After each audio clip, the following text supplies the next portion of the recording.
Neymar, la frappe, l'arrêt, ça traîne, et c'est repris pour Paris.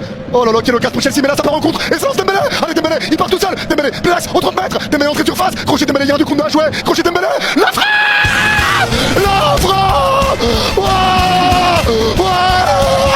J'ai plus de voix, mais goal, ça fait 2-1, la contre-attaque est claire, après une grosse occasion pour Chelsea, ça fait 2-1, Vamos.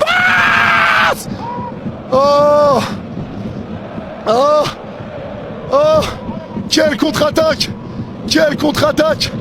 punaise, quelle contre-attaque, Dembélé crochet, fin de passe à Bradley, deuxième crochet sur Fofana, la frappe du droit.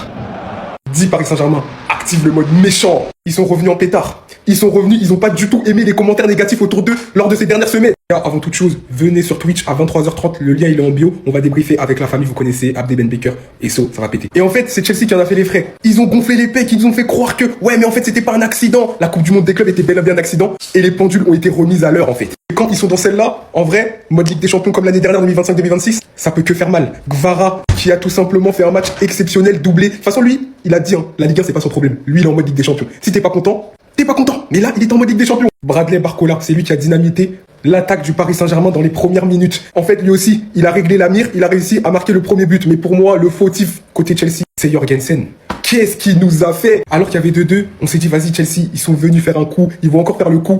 Mais lui, il a tout raté. Sa passe, elle est complètement folle en fait, de faire une passe comme ça à ce niveau-là. Mais moi, j'écoutais le live de Kevin, il avait peur de Jorgensen, il avait raison d'avoir peur. Et là, la magie passait par là. Monsieur Harry Potter. En fait, c'est plus Pedri Potter, c'est Vitinha Potter en fait. Le lob qui nous a mis, la finition chirurgicale. Mais en fait, il est juste trop fort. Faut dire les termes. Après, c'est vrai que c'est un Vitinha émoussé, etc. Mais ce qu'il est capable de produire dans un match de haut niveau, faut juste applaudir. Maintenant, le Paris Saint-Germain a des failles. Chelsea a su les exploiter. Mais le Paris Saint-Germain aussi a des forces. Donc, force à Chelsea pour le match retour pour essayer de remonter. Hier, on a tous regardé le match du Paris Saint-Germain. Mais je suis désolé, on n'en a pas assez fait sur ça. Écoutez bien, le but de Kvaratskhelia, il est exceptionnel. Voilà, grosse célébration après. Il nous lâche. Voilà, je sais pas trop ce qu'il fait. C'est intéressant, hein, c'est intéressant. Mais ça a pas trop d'aura. Non, ça a pas trop d'aura, faut pas se mentir. Là, on prend un peu plus d'aura. Le but de Barcola, il célèbre en glissant sur ses genoux. Voilà, il tire sur les Hawks de Londres. Non, on a pris de l'aura, là. Mais c'est pas assez encore. Il met un lob exceptionnel. Il va devant les supporters parisiens. Il prend son bandeau. Il joue avec. Ça, c'est vraiment sa célébration. C'est son signe. Là, on est bien. Mais ça n'a pas atteint. Non, Ousmane Dembélé, quand il a regardé la caméra comme ça, j'ai dit non. En fait, ce mec, c'est trop. Dans mon livre, hein, Ousmane Dembélé, dans ses célébrations, ses mèmes, etc., c'est l'un des joueurs qui a le plus d'aura au monde. C'est une dinguerie. Je mets un banger crochet sur Wesley Fofana, frappe angle ouvert. Petit regard en mode, salut mon vieux, tu me reconnais? Non, il est trop fort. Non, Ousmane Dembélé, quand il est dans celle-là, quand il décide de vouloir gagner de l'aura, il y a personne qui peut l'atteindre. Il est trop boosté. Non, cette célébration, hein, pour moi, hein, elle rentre dans les meilleures célébrations en Ligue des Champions de l'ère Paris Saint-Germain, Qatarinant, faut le dire. Parce que c'est trop. Regarde la caméra comme ça. Nouveau maillot fort tout. Je sais pas si c'est le turn ou le fort.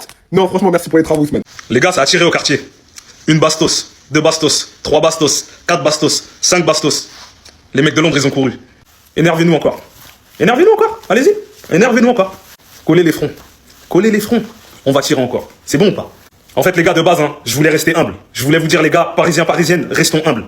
Mais eux, ils ont trop parlé. Quand c'est pas une compétition en été qui compte pas sous 45 degrés dans le pays du soccer, c'est plus compliqué. Toi aussi, là, continue à montrer l'insigne de champion du monde de soccer. Continue. Allez-y, continuez. Ce soir, c'est la compétition des grands. C'est pour les adultes. On vous a dit, la Ligue des Champions, on met son plus bel habit. On vient pas en survêtement, on vient pas... on est chez nous. Le Parc des Princes, c'est chez nous. Vous allez nous respecter. Rendez-vous à Londres. À la semaine prochaine. C'est ça que vous supportez? Des joueurs qui poussent des ramasseurs de balles? Ce soir, le Paris Saint-Germain a montré que le logo que porte Chelsea, c'est par défaut. Notez-moi Stora. La saison dernière, à la même période, il y avait une pépé d'Ousmane Dembélé qui circulait. Et bien là, c'est rebelote. Kvaratskhelia, Bradley Barcola, Safonov qui s'est imposé comme le numéro 1 au PSG. Mais je vous demande votre attention. Si le Paris Saint-Germain ce soir a gagné son match, c'est grâce à cet homme, João Neves. La bataille du milieu de terrain a été remportée par le PSG grâce notamment à un João Neves exceptionnel. Je n'en dirai pas de même de Désiré Doué, qui de match en match me déçoit totalement. Faut-il sur l'égalisation de Chelsea? Il sort dans la foulée, Kvaratskhelia le remplace et masterclass signé Georgia. Je le dis et je le répète, vous l'avez entendu ici et vous allez vous en rappeler. Kvaratskhelia sera un jour Ballon d'Or. Quand toute cette équipe est ensemble et à l'unisson, elle est redoutable. Le contre-pressing effectué par les hommes de Luis Enrique a déstabilisé cette défense de Chelsea, notamment son gardien de but qui était totalement à l'ouest lorsqu'il voyait en face de lui les joueurs du PSG. Le Paris Saint-Germain s'est mis dans les meilleures dispositions avant d'aller à Stamford Bridge. Est-ce que la machine PSG est de nouveau activée? Vos avis en commentaire. Quel match de João Neves hier soir, les frérots. Il fait un match incroyable dans la récupération. Techniquement, c'est très très fort, les gars. Il a encore Palmer dans son caleçon, hein. Il lui a fait un marquage individuel hier. Il l'a pas lâché. Il l'a pas lâché Palmer. Palmer, carrément, il a vécu une sale soirée hier. Mais en tout cas, c'est de bonne augure pour la suite. C'est là qu'on voit que le staff technique, ils font un travail énorme sur João Neves parce que avant le match, on savait pas s'il était à 100%. Il avait pas joué depuis 2 semaines, si je me trompe pas. Et là, son retour, il nous a fait du bien. Tout simplement, son retour, il nous a fait du bien. Il était bien en forme. Et voilà, les frérots, c'est de bonne augure pour la suite. On faut un João Neves à ce niveau-là, en tout cas à Stamford Bridge, pour pouvoir garder le score et surtout se qualifier pour les quarts de finale de Champions League. Dites-moi en commentaire ce que vous avez pensé du match de João Neves. Et les frérots, n'hésitez pas à liker, republier mon contenu, parce que là, le Paris Saint-Germain, cette année, je pense que on va faire de très bonnes choses, les gars. Les frérots, une fois n'est pas coutume, je vous ai dit de ne pas vous inquiéter. Il y en a beaucoup qui ont pleuré durant toute la semaine, qui m'ont dit que l'oracle était un footix, que tu connaissais rien en football. Je pense que ce soir, vous avez passé une excellente soirée. Victoire du Paris Saint-Germain 5-2 contre Chelsea dans un match qu'on aime. Voilà, un feu d'artifice. Enfin, la saison du Paris Saint-Germain est lancée et on peut avoir des regrets. Parce que les 2 buts de Chelsea, c'est sur des erreurs encore du Paris Saint-Germain. Mais ce soir, offensivement, la partition qu'on a proposée, franchement, elle était incroyable. Et on montre encore que cette saison, le Paris Saint-Germain, faudra compter sur eux. Mais voilà, aujourd'hui, les gars, comme je vous ai dit, j'ai pas envie, dans les commentaires, vous commencez à me dire, vous pensez, ah, l'oracle, tu t'en penses quoi, du back-to-back, etc. Première étape, c'est de se qualifier en quart de finale. Stamford Bridge, ça va pas être facile. 3 buts d'écart. On sait qu'avec le Paris Saint-Germain, ça veut rien dire. Aujourd'hui, il faut se concentrer et se qualifier pour les quarts de finale. Et après, on verra pour la suite. Mais en tout cas, ce soir, moi, je suis pas étonné, les frérots. Aujourd'hui, je vais pas sauter au plafond, etc. Pendant le match, on était content. Mais là, franchement, on est concentré pour le match retour. Comme je vous ai dit, objectif, quart de finale. Il a niqué ma vie. Voilà. Voici le titre de mon nouveau livre qui va sortir prochainement, de mon autobiographie. Il a niqué ma vie. Jorgensen. Voilà. C'est ça le titre. Il a niqué ma vie. En dessous, Jorgensen. Jusqu'à la 74e minute de jeu aujourd'hui, hein, j'étais au Parc des Princes. Chelsea a fait un top match. Mais vraiment un top match. Et on était mal récompensés. Vraiment. Au 2-2, hein, à la 74e, on était, franchement, c'était un match mal payé. Parce qu'on fait vraiment un bon match au Parc des Princes. On a joué comme j'attendais. Collectivement. Individuellement, il y avait des choses à redire sur certains joueurs. Voilà. Certains joueurs n'ont pas brillé, mais collectivement, c'était très intéressant ce qu'on a proposé. Gusto qui marque son premier but en égalise, je pense c'est incroyable. On prend le premier but, on égalise. On prend le deuxième but, on égalise. Et franchement, les premiers buts qu'on a encaissés, j'étais tranquille. Tranquille. Il y avait rien. Mais le troisième but qu'on encaisse, dans un moment où Chelsea, je sentais qu'on pouvait même remporter ce match-là, il m'a mis un poignard dans le dos. Les autres buts n'ont pas fait mal, hein. Mais ce but-là, il m'a fait tellement mal. Tellement mal. Mais vraiment tellement mal. Parce que le match était bon. Et c'est terrible parce que tu sais que Jorgensen, cette saison, il joue 5 matchs. Il a joué 5 matchs à Tuniquet, Jorgensen. À 5 matchs à Tuniquet.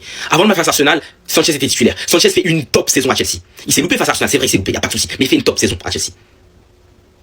Rossignol a décidé de mettre Jorgensen à sa place parce qu'il estimait que balle au pied, il se débrouillait mieux. Pas de souci. C'est vrai que Jorgensen, en vrai, jusqu'à son erreur, il fait un bon match en vrai, balle au pied. Mais le problème, c'est que Jorgensen, il a 2 problèmes. Jorgensen, il a pas de pied gauche dans un premier temps. Il en a pas. Ça, on savait déjà depuis longtemps. Ça, je savais depuis longtemps, il a pas de pied gauche. Du coup, l'erreur qu'il fait sur sa passe pied gauche, en tentant de faire une passe ici comme ça, je suis même pas choqué pour vous dire la vérité. Ça m'a fait mal, mais je suis pas choqué. Et dans un deuxième temps, Jorgensen, hein, il ne sait pas arrêter une frappe. C'est-à-dire que dès qu'on va prendre une frappe, ce sera but. Et ça, je le savais déjà. Dès qu'on allait prendre une frappe, ça allait être but. Sanchez, hein, il te sauve des buts. Il est pas parfait, mais il te sauve des buts. Déjà, Rossignol, sur ce point-là, on va reparler. Voilà, la gestion des gardiens, ce que tu nous as fait vraiment, changer de gardien en dernière minute, ça on va en reparler. Surtout que Sanchez était déterminé à jouer ce match face au Paris Saint-Germain et que le meilleur match de sa carrière, ça a été face au Paris Saint-Germain. Voilà. Et à partir de cette erreur de Jorgensen, j'ai quitté le stade. Voilà, j'avais tout vu. Parce qu'en fait, connais cette équipe de Chelsea. Hein. Dès qu'il y a un joueur qui décide de faire une erreur, sorti de nulle part, derrière remonte pas. Cette saison, ça s'est passé 1000 fois. Soit c'est un carton rouge, soit c'est la ceinture explosive, comme je dis à chaque fois. Il a enfilé Jorgensen. Collectivement, merci. Individuellement, ça n'a pas été top. Mais voilà. Ce qui se passe après la 74e, je suis pas mêlé, j'ai pas regardé le match. Voilà, j'ai pas vu. Voilà. On a coulé, j'ai même pas envie de savoir comment. Voilà. On a trop oublié que c'est les putains de champions d'Europe, les gars. Le jeu se stabilise tranquillement. 2-2 à la 57e, Chelsea qui rattrape malgré le festival de Dembélé sur la surface. Qui rentre Kvaratskhelia. Passeur décisif sur le but de Vitinha, qui vient littéralement lober le gardien et mettre le 3-2. Mais en fait, ce mec est venu dire: comment osez-vous me mettre sur le banc? Il a mangé du lion peut-être. Celui que vous voyez ici, c'est lui. Encadré par je ne sais combien de défenseurs qui s'enfoncent, vient chercher un angle de frappe et vient littéralement tuer le gardien, tuer le match, faire le break. Et derrière, il vient terminer la rencontre. Dans un monde où tous les joueurs du PSG commencent à récupérer petit à petit leur niveau, sachant qu'on les a beaucoup jugés cette saison, je vous rappelle, hein.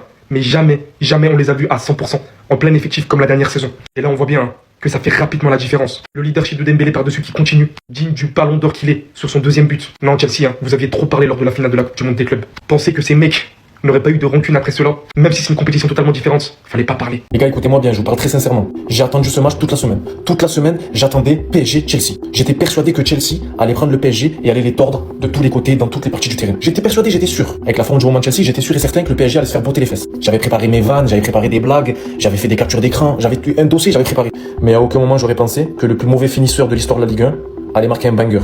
J'aurais pas pensé, j'aurais pas pu. J'aurais pas pu imaginer que Dembélé allait faire glisser Fofana sur 1 kilomètre. Non, ça j'aurais pas pu l'imaginer. J'aurais pas imaginé que Barcola sort, que Vara rentre, et Vara m'est doublé. Non, j'aurais pas pu imaginer ça moi. Je vous jure les gars, je m'attendais à un match avec des coups, tu vois, des cartons jaunes, des cartons rouges, tout le match à s'embrouille. Regardez-moi les notes. 2,9, 4,5, 4,3. Tu mets les 3 notes, ça fait même pas 10. En fait, moi, je pense, j'ai une théorie. Je pense que le PSG, toute la première partie de saison, ils font exprès d'être nuls. Tu vois, ils nous prennent pour des cons, ils font exprès. Genre, ils font des prestations calamiteuses. Par contre, la deuxième partie de saison, ils font les lacets, ils serrent le short, ils prennent un petit shot de Powerhead et ils fracassent tout le monde. Voilà. C'est le PSG, en fait. Je suis dégoûté parce que vraiment, j'espérais que Chelsea vous fracasse. J'avais prévu plein de trucs, là. Vous m'avez tué dans mes plans, là. Voilà. Du coup, je vais voir des vidéos du PSG toute la semaine, que des highlights. Le but de Barcola, la frappe par entrante, le lob de Vitinha, Dembélé qui fait glisser le truc. Et lui,